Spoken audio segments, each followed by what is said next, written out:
ఇలాంటి గొప్ప మహనీయులు అందరూ, అలాగే గుర్రం జాషువా గారు, రాజులు మీరు ఆగాలి, రాజులు కోటల్లోనూ శిలా విగ్రహాల్లోనూ ఉంటే కవులు ప్రజల నాలుకల యందు అంటాడు గుర్రం జాషువా. అలాగే పింగళి వెంకయ్య గారు, అలాగే నేను సైతం ప్రపంచాగ్నికి సమిధనొక్కటి ఆహుతి ఇచ్చాను అన్నారు. ఎవరైనా శ్రీశ్రీ గారు, ఎవరు? కాబట్టి ఇలాంటి గొప్ప కవులు అందరూ కూడా మన తెలుగులోనే ఉన్నారు. అలాగే ఋషులు ఉన్నారు, కవులు ఉన్నారు. వీళ్ళందరి యొక్క మంచి సంకల్పాన్ని మనం గమనించుకుని ఉండాలి. ఈ రోజున ఇంకొక ముఖ్యమైనటువంటి దినోత్సవం.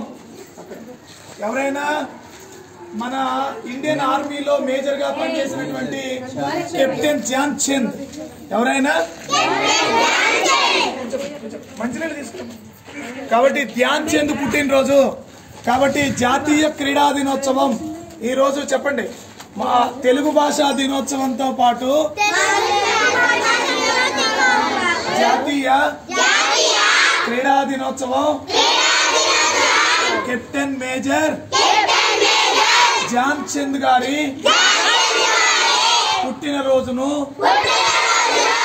జాతీయ క్రీడా దినోత్సవంగా జరుపుకుంటాము. ప్రపంచంలో గొప్ప క్రీడలైనటువంటి ఒలింపిక్ క్రీడల్లో మొన్న వినేష్ పొగాట్, ఆ అమ్మాయి 100 గ్రాముల బరువు ఎక్కువగా ఉందని రెజ్లింగ్ లో ఆ అమ్మాయి డిస్క్వాలిఫై అయింది. కానీ మనం ఇంకా ఒలింపిక్స్ లో జావలిన్ లో ఆయన పంజాబ్ అతను జావలిన్ లో. సో ఇలా మన అందరం కూడా హాకీలో ఒలింపిక్స్ వచ్చింది. ఆడవాళ్ళ హాకీలో భారతదేశంలో ఒలింపిక్స్ ను మనం సాధించుకోవడం జరిగింది.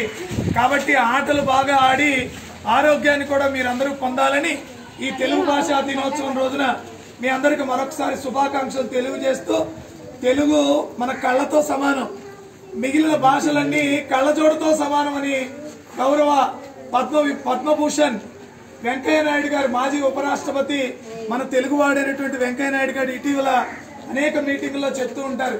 ఒక పక్కన తెలుగు కాపాడుకుంటూ మరో పక్కన ఆటలు కూడా మనందరం ఆడుకుని మరి మన ఆంధ్ర రాష్ట్రాన్ని, భారతదేశాన్ని క్రీడా రంగంలో కూడా ముందుంచే విధంగా మీరందరూ మంచి క్రీడాకారులుగా ఎదగాలని, ఆరోగ్య ఆంధ్రప్రదేశ్ సాధించాలని కోరుకుంటూ ఒకసారి జోహార్లు అర్పిద్దాం. జోహార్ కెప్టెన్ మేజర్ ధ్యాన్ చంద్, జోహార్ కెప్టెన్ మేజర్ ధ్యాన్ చంద్, జోహార్ కెప్టెన్ మేజర్ ధ్యాన్ చంద్. తెలుగు కవులందరికీ, జోహార్ తెలుగు తల్లి, జోహార్ తెలుగు తల్లి.